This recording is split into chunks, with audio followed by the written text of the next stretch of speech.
sturdy blade, sharp edge, made this tool indispensable in the early years of the American landscape. It played a crucial role in the development of this country. Everything from housing to building bridges to the construction of the Transcontinental Railroad. The axe was there. In the mid-19th century, the U.S. government passed the Homestead Act that enabled settlers to find their land, work the land, clear the land, and farm it, and it would be theirs. Roughly 2 years ago, while out on our many adventures out here into this valley, Becky made a really neat discovery that I'd like to cover a little bit about what we found and why we think this is a pretty neat deal. In the heart of Southern California, nestled amongst towering pines and treacherous mountain passes, lies a place steeped in gold rush history, Bear Valley.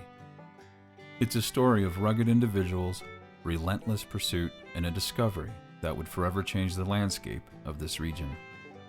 Our story begins with William Francis Holcomb, a man known as Grizzly Bill for his strength and resilience. In the year 1859, driven by the gold fever that swept the nation, Holcomb and his companion set out for the Bear Valley diggings near San Bernardino. The journey was arduous. They faced treacherous terrain, frigid temperatures, and had to force their horses through deep snow to reach the remote diggings. Already, Bear Valley had earned the discouraging nickname Starvation Flats due to the lack of gold found by the existing miners and the harsh conditions that they experienced. Disheartened and close to abandoning their dreams, the miners were on the verge of leaving Bear Valley, but fate and a bit of perseverance had something else in store. It was then, just a short distance from the camp, that one of the miners panning for gold under the pine trees struck a vein of fortune. This discovery, a few hundred feet up the hillside, would save Bear Valley from abandonment and lead the biggest gold rush in Southern California had ever seen. Today, the echoes of the gold rush still linger in Bear Valley, a reminder of the dreams, hardships, and triumphs that shaped this extraordinary place. All right, guys, I just wanted to point out these little hills that you see here basically are old tailing workings from the gold mining that was done back here. Of course, the gold has been found like in the 1860s and all throughout current and modern times here. So anyway, I just wanted to show you. The axe, as well as other mining implements used by the old-timers in this region, the axe, it played a pivotal role in planning and establishing their footprint in the wilderness of the American West.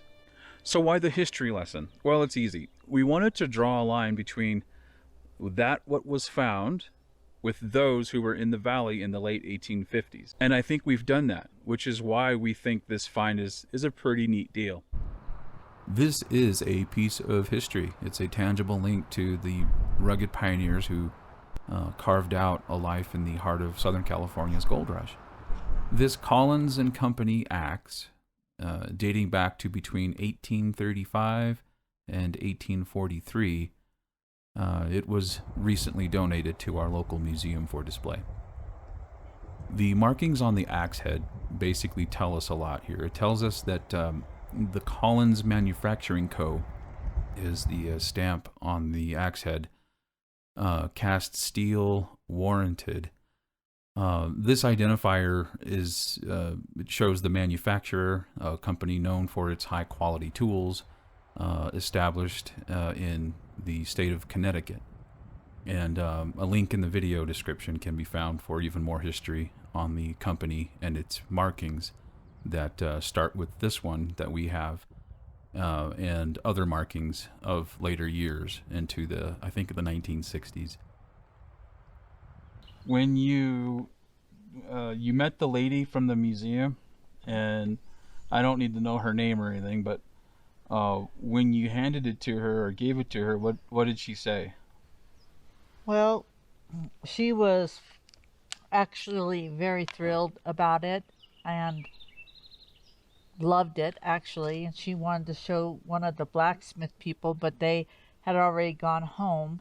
So there's a blacksmith there at the museum where they do demonstrations and stuff? Yes, there's probably about 3 or 4. Okay.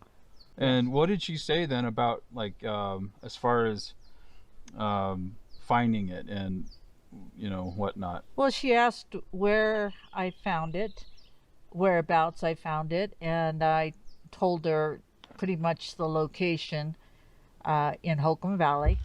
And then she went to say some things that I didn't really know about, that any historical artifact, yeah, that would be found up in Holcomb is not supposed to be taken out of Holcomb.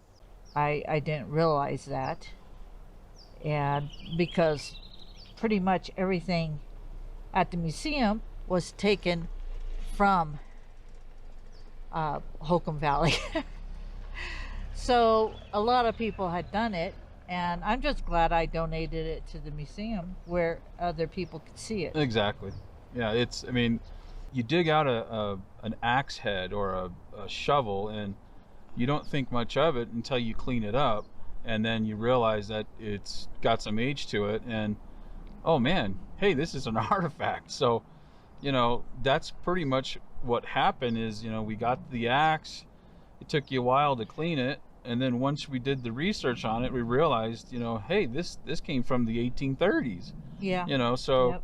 at the same time, you know, this isn't like it's native. It's not a native artifact. It's a historical piece of The gold rush. yeah. I mean, it's in our backyard. We found it, and okay, oops, you know, we found it.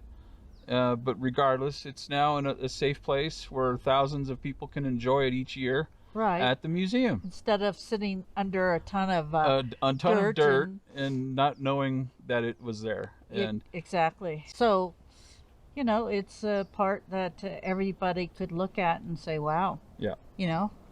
So, she was very happy to receive it, and thankful for it, and she had a place to display it, perfect. which I'll be able to go and view pretty soon. Yeah. And she'll probably have the information on it. I want to thank you for joining us. A little different than what we normally do, but I just wanted to show you that remarkable find. And, you know, hey, it's out here, and we're in the middle of it. And, you know, the axe is going to a good home, and it will be safe and preserved for thousands of people to see each year. So anyway, having said that, thanks for joining us. Do come back again when we have something new. And remember this, it's in the dirt.